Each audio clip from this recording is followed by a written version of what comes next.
Good afternoon guys, क्या हाल है मेरे दोस्तों, क्या हाल है मेरे बच्चों। मैं आपका दोस्त, आपका होस्ट खान सर, आप सभी का स्वागत करता हूं टीचर्स अड्डा प्लेटफॉर्म पर। तो सबसे पहले मुझे बताइए कैसे हाल हैं, क्या हाल है मेरे बच्चों। सभी लोग बढ़िया हो, ठीक हो, राइट। तो चलिए आगे बढ़ते हैं आप सभी का स्वागत करते हुए और देखते हैं कि क्या ऑफ़र आप लोगों के लिए आज है। तो आप देखते हैं कि आपके लिए बढ़िया बढ़िया ऑफ़र हमारी टीम लाती रहती है, जिसमें कि आज का हमारा ऑफ़र है मानसून बोनांजा। ठीक है बेटा, लेकिन आप मुझे अपनी खैरियत भी बताते रहो सारे के सारे, साथ के साथ कैसे हाल हैं सभी के। हम सभी लोग बढ़िया होने चाहिए। ठीक है बेटा, मानसून बोनांजा चल रहा है हमारा फ्लैट 77% प्लस 5% हमारा यूजिंग ऐप पर है। और आप इसको अवेल करने के लिए Y255 इस कोड को आप अप्लाई कर दीजिएगा। जब आप इस कोड को आप अप्लाई कर देंगे तो आप देखेंगे कि आपको डिस्काउंट मिल गया है। ये मेरा अपना कोड है, भाई का कोड है, ध्यान रखिएगा। ठीक है बेटा, तो चलिए आप सभी लोग ठीक ठाक हैं, ठीक है, बढ़िया खैरियत से हो, सभी का सादर नमस्कार प्रणाम। ठीक है, तो चलिए क्लास स्टार्ट करते हैं बेटा। पहला क्वेश्चन आपके सामने है। पहला क्वेश्चन हमारे सामने बेटा ये है कि how many structures and vocabulary is taught under structure method. हमने स्ट्रक्चर मेथड पढ़ रखा है, बढ़िया तरीके से पढ़ रखा है, आपको पता होगा, ठीक है ना। आपको पता होगा कि स्ट्रक्चर मेथड हम लोगों ने पढ़ रखा है। तो स्ट्रक्चर मेथड में कितने स्ट्रक्चर्स और कितनी वोकेबलरी है, जवाब आपके अलग अलग होंगे, लेकिन आप याद करो, ठीक है। आप ध्यान से देखो कि हमने क्वेश्चन किया था कल, टॉपिक किया था हमने पूरा, तो आपको उसमें बताया था मैंने सब चीज़। 250 स्ट्रक्चर, 2500 रूट वर्ड्स हैं, 275 स्ट्रक्चर्स या 22240 रूट वर्ड्स हैं, 300 स्ट्रक्चर्स हैं या 3000 रूट वर्ड्स हैं, या 275 स्ट्रक्चर्स और 3000 रूट वर्ड्स हैं, बताइएगा। देखो बेटा, जब भी कभी आप स्ट्रक्चर मेथड की बात करते हैं तो स्ट्रक्चर मेथड में जो बच्चे को हम स्ट्रक्चर पढ़ाते हैं, इंग्लिश का स्ट्रक्चर, कौन सा स्ट्रक्चर, उसमें सब्जेक्ट वर्ब ऑब्जेक्ट, ठीक है, निगेटिव इंटेरोगेटिव का स्ट्रक्चर, तो हम उसे इंग्लिश के सेंटेंसेस के स्ट्रक्चर जब हम उसे पढ़ाते हैं, सेंटेंस के जब हम स्ट्रक्चर उसको पढ़ाते हैं बेटा, तो उसको स्ट्रक्चर हम लोग नॉर्मली 275 स्ट्रक्चर्स हम उसे पढ़ाते हैं और 3000 रूट वर्ड्स उसको इसमें उपलब्ध कराए जाते हैं। ठीक है बेटा, यानी 275 ग्रेडेड स्ट्रक्चर्स हैं हमारे, ठीक है, जिसमें हम उसमें पॉजिटिव सेंटेंस कैसे बनाते हैं, वही स्ट्रक्चर तो अलग अलग होगा ना। इंटेरोगेटिव का अलग होता है, नेगेटिव का अलग होता है, इंटेरोनेगेटिव का अलग होता है, ठीक है। तो ये अलग अलग स्ट्रक्चर उसको पढ़ाए जाते हैं ताकि वो उनके हिसाब से बच्चा सीख ले, और 3000 वोकेबलरी उसकी रूट वर्ड्स मजबूत कराई जाती है। ठीक है बेटा, ठीक है, बहुत बढ़िया। Respond and questioning can be done during, आप लिसनिंग का क्वेश्चन देखो, लिसनिंग लिसनिंग लिसनिंग। आप जब भी कभी लिसन करते हो, जब भी कभी आप सुनते हो, तो रेस्पॉन्ड एंड क्वेश्चनिंग कब करते हो, यानी कि सामने वाले की बात सुनने और आप उसका रिस्पॉन्ड दे रहे हो, और क्वेश्चनिंग आप उससे करते हो सुनने के दौरान। तो ये कब पॉसिबल है बताओ बच्चों। ए बी सी डी जवाब आने शुरू हो गए, लेकिन जवाब अलग अलग हो सकते हैं। हाँ, ठीक है बेटा, रेस्पॉन्ड एंड क्वेश्चनिंग जो है हमारी, वो सबसे इंपॉर्टेंट है।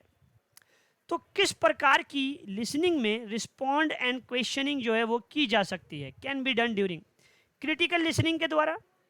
जब आप क्रिटिकल लिसनिंग करते हैं तब आप सुन सकते हैं, इंटरेक्टिव लिसनिंग में, एम्पैथेटिक लिसनिंग में, या इंफॉर्मेशनल लिसनिंग में, बताइएगा। ये सारी लिसनिंग हमने करी थी, A C D D D B, ठीक है।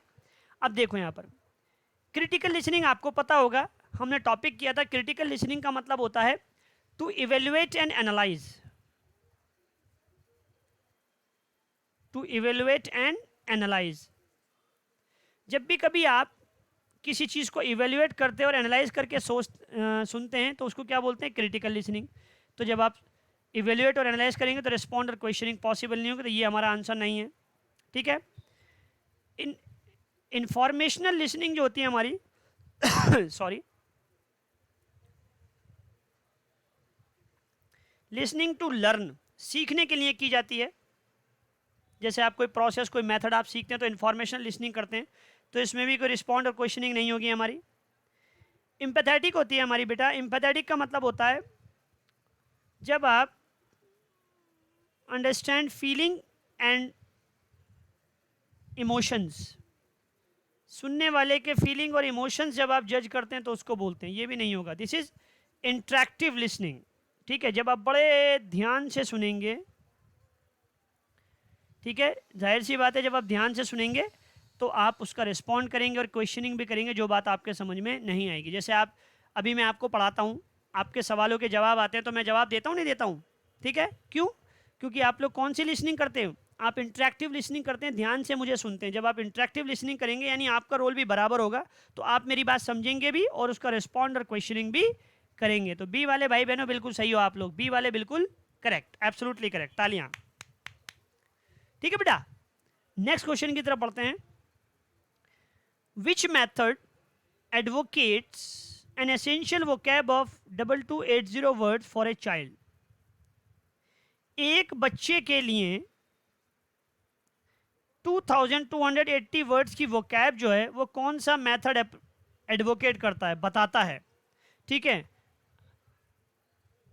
डॉक्टर वेस्ट का new method, bilingual method, natural method या फिर ग्रामर ट्रांसलेशन मेथड? शाबाश, जवाब दीजिए।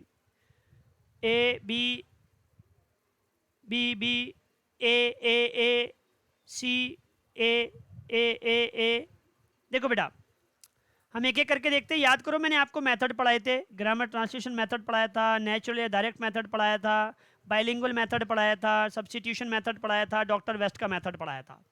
तो डॉक्टर वेस्ट का जब मेथड मैंने आपको पढ़ाया था, ग्रामर ट्रांसलेशन में क्या होता है, इसमें हम each and every word translate करते हैं, ठीक है, हर शब्द हम इसको ट्रांसलेट करके पढ़ाते हैं बच्चे को।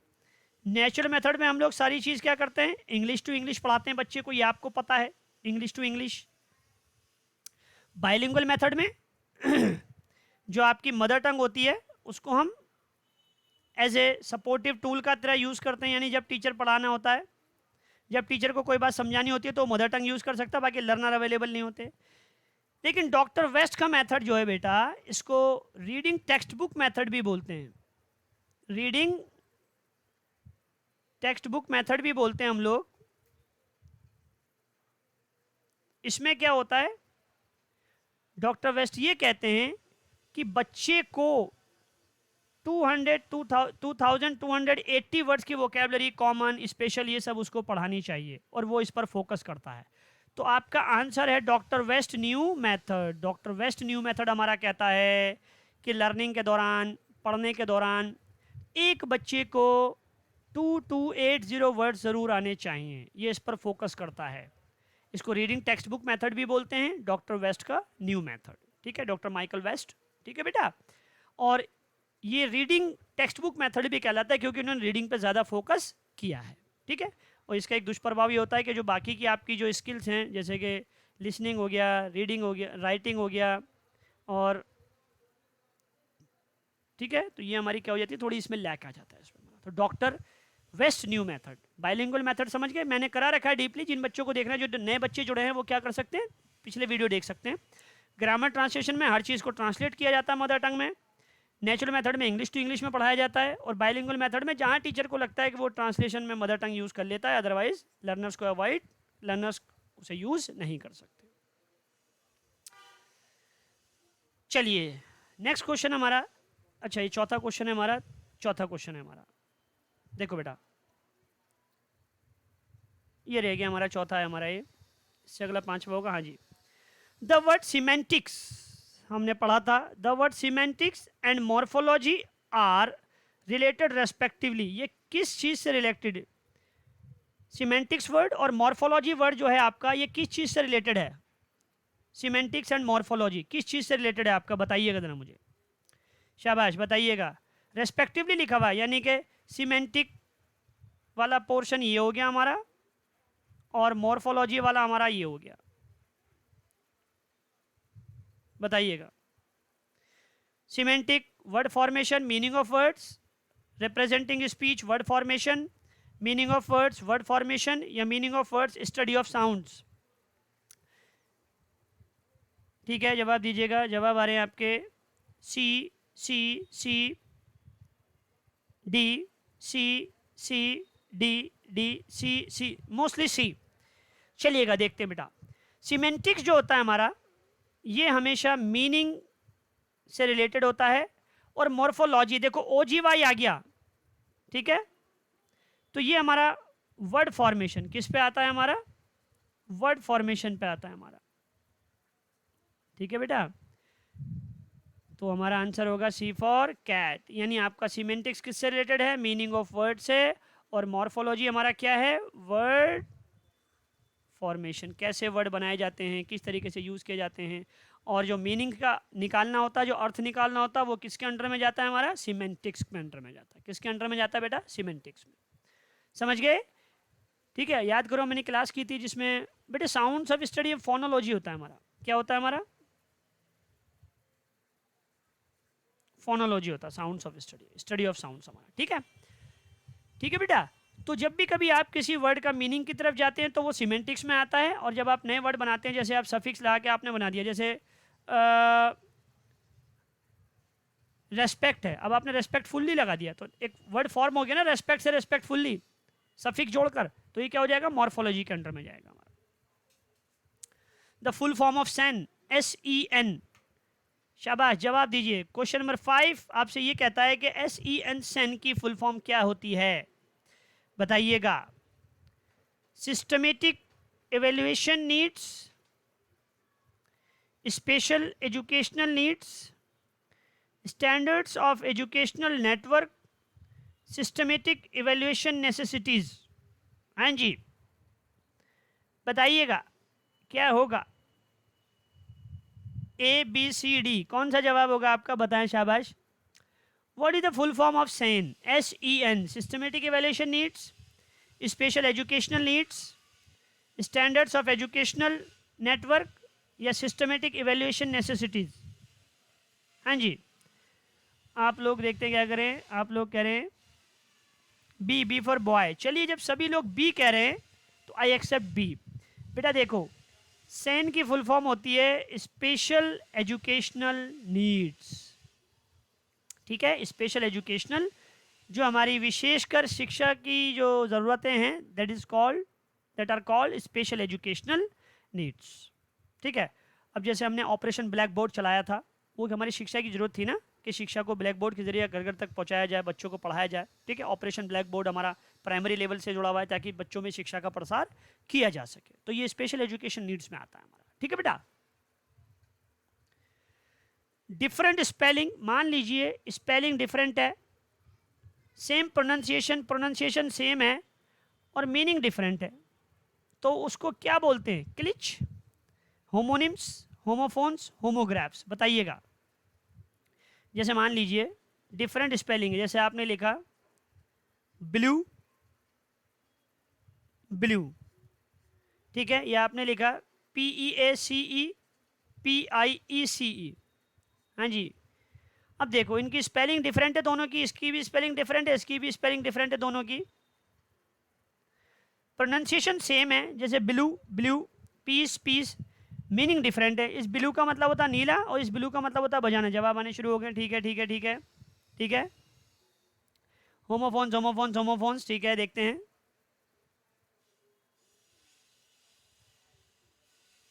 देखो, ब्लू, ब्लू, पीस, पीस। ठीक है, बिल्कुल सही जवाब दिया आपने। क्या होते हैं हमारे? होमोफोन्स होते हैं। अब होमोनिम्स क्या होते हैं? होमोनिम्स में मैं यहाँ लिख देता हूँ, सेम आपकी स्पेलिंग होती है, ठीक है, सेम प्रोनाउंसिएशन होता है, बट डिफरेंट मीनिंग होता है हमारा।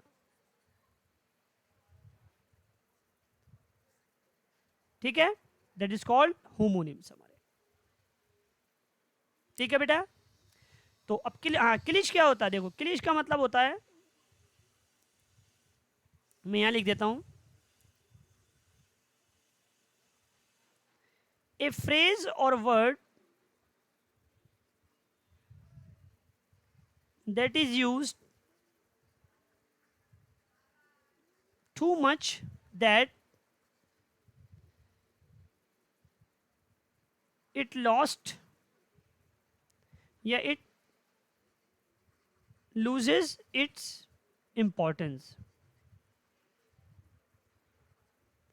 ठीक है, कोई भी ऐसा वर्ड या फ्रेज जो इतनी ज्यादा बार यूज किया जाए कि वो अपनी इंपॉर्टेंस ही खो दे, वो अपनी इंपॉर्टेंस ही खो दे, उसका कोई यूज ही ना बचे। जैसे पुराने ज़माने में आई लव यू बोला जाता था, ठीक है, आज आई लव यू नहीं बोला जाता, आज क्रश यू या लाइक यू या कुछ भी आप सेंस में कह सकते हैं, बट आई लव यू एक ओल्ड फैशन वर्ड हो गया हमारा, ठीक है ना। तो ये इतना ज़्यादा यूज़ किया गया है तो इसकी इंपॉर्टेंस क्या हो गई है, बहुत कम हो गई है, ठीक है। तो इसको बोलेंगे हम लोग क्लिच। हाँ, और ग्रैब जो होता है वो राइटिंग से रिलेटेड होता है हमारा। शाबाश, ठीक है बेटा। नेक्स्ट, हाँ देखिएगा ये हमारा है, ये कुछ बच्चे पूछ रहे थे मुझसे, हमारा क्या है, यूजिंग, देखो अध्यापक बनने का सपना पूरा होगा हमारा, ये हमारा एक पूरी तरह से क्या है, महापैक है, टीचिंग महापैक है। ये वैसे तो बहुत वैल्यूएबल है, 15,000 रुपये का लगभग है, उससे ज़्यादा ही है। देखो ये इंडिविजुअली आप लोगे तो ये इतने का है, ये इतने का है, ये इतने का है, लेकिन दोस्तों आप मेरा कोड अप्लाई कर दीजिएगा Y255, Y255, ये आपके भाई का कोड है, तो आप देखेंगे कि ये इतनी कीमती चीज़ आपको 1887 में अवेलेबल हो गई, 1887 में मिल गई हमारी, ठीक है। तो बिल्कुल जुड़िएगा, मैं भी हूँ इन दोनों बैचेज में, ठीक है। तो आप बिल्कुल जुड़िएगा हमारे साथ और देखिएगा कि आपका अध्यापक बनने का सपना बिल्कुल पूरा हो जाएगा। He was absolutely correct in that matter, एक सेंटेंस हमने ले लिया, he was absolutely correct in that matter. The underlined verb is an adverb, आपको बता दिया एडवर्ब है।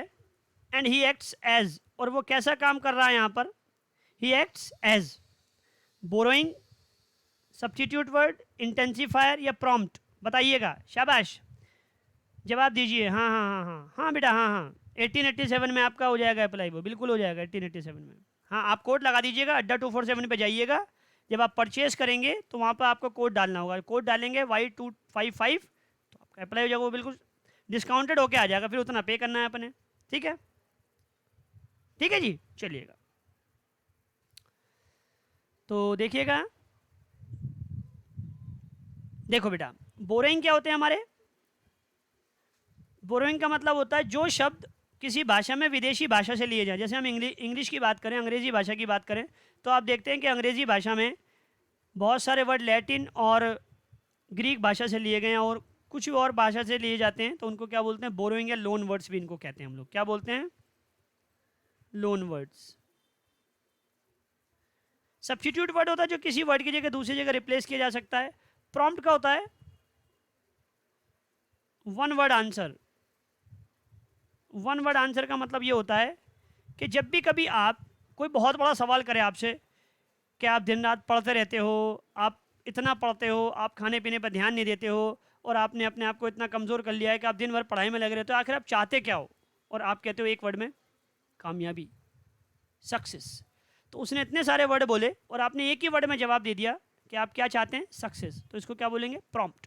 तो इसको बोलते हैं वन वर्ड आंसर। जब भी कभी आप एक वर्ड में आंसर देते हैं तो उसको क्या बोलते हैं, prompt. Intensifier, this is the answer, जब आप अपनी बात को जोर देने के लिए, ठीक है, आप अपनी बात को जोर देने के लिए कोई वर्ड यूज करते हैं तो उसको क्या बोलते हैं, इंटेंसिफायर, ठीक है।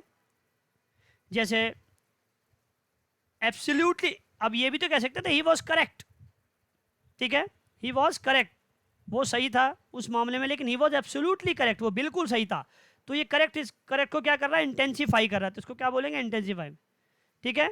जैसे ही वॉज इल, आपने कहा ही वॉज इल, लेकिन आप इसको ऐसे कहते हैं ही वॉज वेरी इल, तो वेरी क्या हो जाएगा हमारा यहां पर, वेरी हो जाएगा इंटेंसिफायर, वेरी क्या हो जाएगा हमारा, इंटेंसिफायर, ठीक है बेटा। This is find out correct statement, आपने करेक्ट स्टेटमेंट बताना है, क्या बताना है, करेक्ट स्टेटमेंट आपने बताना है इनमें से, ठीक है, बताइएगा। Language learning is a natural process, क्या ये सही है, acquisition requires a conscious efforts, ये सही है। Vernacular language is not acquired easily, ये सही है। Language learning requires formal environment, ये सही है, बताइएगा। देखो बेटा लैंग्वेज एक्विजिशन का है, language learning is a natural process, learning नहीं, ये हमारा फॉल्स हो गया। लैंग्वेज एक्विजिशन होता है, क्या होता है हमारा, language acquisition is a natural process. भाई बच्चा जब बड़ा होता है, बढ़ता तो जो आसपास अपने घर से माँ बाप की लैंग्वेज होता है वो अपने आप ही सीखता रहता है, तो लैंग्वेज एक्विजिशन नेचुरल प्रोसेस होता है, लर्निंग नहीं होता है, ठीक है। तो ये हमारा फॉल्स हो गया। Acquisition requires a conscious efforts, नहीं, एक्विजिशन कॉन्शियस नहीं चाहिए होता। एक्विजिशन क्या होता है हमारा, अनकॉन्शियस, ये अपने आप ही होता चला जाता है। तो ये भी हमारा फॉल्स हो गया भाई। एक्विजिशन क्या होता है, लर्निंग में कॉन्शियस चाहिए होता है भाई। मातृभाषा जो होती है, मदर टंग होती है, नेचुरल लैंग्वेज होती है, वर्नाक्यूलर लैंग्वेज होती है, ये अपने आप ही आ जाती है। इसके लिए किसी एफर्ट डालने की जरूरत नहीं होती, कॉन्शियस एफर्ट, ठीक है, अपने आप ही आ जाती है। Vernacular language is not acquired easily, गलत। वो वर्नाक्यूलर लैंग्वेज आपकी अपने आप आसानी से आ जाती है भाई। बच्चा जब पैदा होता है, धीरे धीरे बड़ा होता है, तो जो माता पिता भाई बहनों की लैंग्वेज होती है आसपास के इन्वायरमेंट की, वो से अपने आप आ जाती है। This is true. Language learning requires formal environment. Formal का मतलब क्या होता है, जो किसी स्कूल या संस्थान में जाके सीखी जाती है। स्कूल वगैरह में जाके जब लर्निंग जो होती है वो की जाती है, ठीक है। लर्निंग हमेशा लैंग्वेज 2 से जुड़ी होती है। जैसे मान लीजिए हिंदी जो है हमारी, वो अपने आप आ जाती है हमें, लेकिन इंग्लिश सीखने के लिए हमें स्कूल जाना पड़ता है, फॉर्मल इन्वायरमेंट की जरूरत होती है। तो ये हमारा क्या हो जाएगा, ये क्या हो जाएगा हमारा, ठीक है। फाइंड आउट करेक्ट स्टेटमेंट, तो हमारा डी क्या हो जाएगा, ट्रू हो जाएगा हमारा, ठीक है बेटा। There is little milk in the jug, बताइएगा, there is little milk in the jug, jug में ना के बराबर दूध है, ठीक है। लिटिल का मतलब क्या होता है बेटा, देखो लिटिल जो होता है हमारा निगेटिव वर्ड है, इसका मतलब होता है ना के बराबर, शाबाश। अब आपका अगर सेंटेंस निगेटिव है तो टैग क्या होगा हमारा, पॉजिटिव, क्योंकि क्वेश्चन टैग यही कहता है, जवाब आने शुरू हो गए आपके, is it is it is it, ठीक है बेटा। देखो लिटिल का मतलब होता है ना के बराबर, जग में ना के बराबर दूध है या है, तो यहाँ पे क्या होगा, इज इट, ठीक है बेटा, इज इट। जब आपका अगर यहाँ पर पॉजिटिव होता है तो यहाँ पर नेगेटिव आता है, ठीक है, और जब नेगेटिव होता है तो यहाँ पे क्या आता है, पॉजिटिव। ये क्वेश्चन टैग का रूल है हमारा। तो ये हमारा ना के बराबर नेगेटिव हो गया, तो टैग क्या हो गया हमारा, पॉजिटिव, ठीक है। अगर यहाँ पर there is much milk in आता तो क्या होता हमारा, इजंट इट। अगर यहाँ होता there is much milk in the jug, तो देयर इज मच मिल्क, तो ये हमारा पॉजिटिव सेंटेंस हो गया। तो इसका टैग क्या बनता, इजंट इट या नहीं है, तो टैग कैसा हो जाता हमारा, नेगेटिव, ठीक है बेटा। The police have arrested the robbers, बताइएगा, देखो बेटा, the police have arrested the robbers, police ने गिरफ्तार किया किसको, किसको गिरफ्तार किया, रॉबर्स को। तो जब आपका जवाब मिल गया तो हमारा क्या हो जाएगा, ट्रांजिटिव वर्ब हो जाएगी हमारी। कौन सी वर्ब हो जाएगी बेटे, ट्रांजिटिव, ठीक है। हाँ, अब एक चीज़ और है इसमें, थोड़ा सा ध्यान रखिएगा, जो वर्ब डी या ईडी पर ख़त्म होती हैं उनको हम लोग वीक वर्ब भी कहते हैं, ठीक है। तो इसके 2 आंसर हो जाएंगे हमारे, कोई बात नहीं, वो थोड़ा टाइपिंग मिस्टेक हो जाता है हमारा, ठीक है ना। तो आज के लिए सेशन मैंने इतने ही क्वेश्चन कराए हैं आपके, 10 इंपॉर्टेंट क्वेश्चन हैं आपके ये, ठीक है। हाँ बेटा देखो, क्या होता है जब भी कभी हमारी वर्ब क्या और किसको का जवाब देती है, किसका, क्या और किसको का जवाब देती है, तो वो क्या होती है हमारी, ट्रांजिटिव वर्ब कहलाती है। जैसे पुलिस ने अरेस्ट किया, किसको अरेस्ट किया, रॉबर्स को, तो ये कौन सी हो गई हमारी, ट्रांजिटिव। और जो वर्ब की फर्स्ट फॉर्म से सेकंड और थर्ड में डी या ईडी लगा के चेंज होती है, डी या ईडी लगा के चेंज होती है, तो उसको बोलते हैं हम लोग वीक वर्ब। क्या बोलते हैं हम लोग, वीक वर्ब, ठीक है। तो ये वीक भी है क्योंकि डी लगा के चेंज हुई है हमारी। बहरहाल वो एक आध क्वेश्चन ऐसा हो जाता है हमारा, ठीक है बेटा। तो आज के लिए इतना ही बहुत है, बढ़िया, ठीक है। अब आपका भाई आपसे विदा लेता है, जय साई राम, खुदा हाफिज़, good day, enjoy the day, work hard.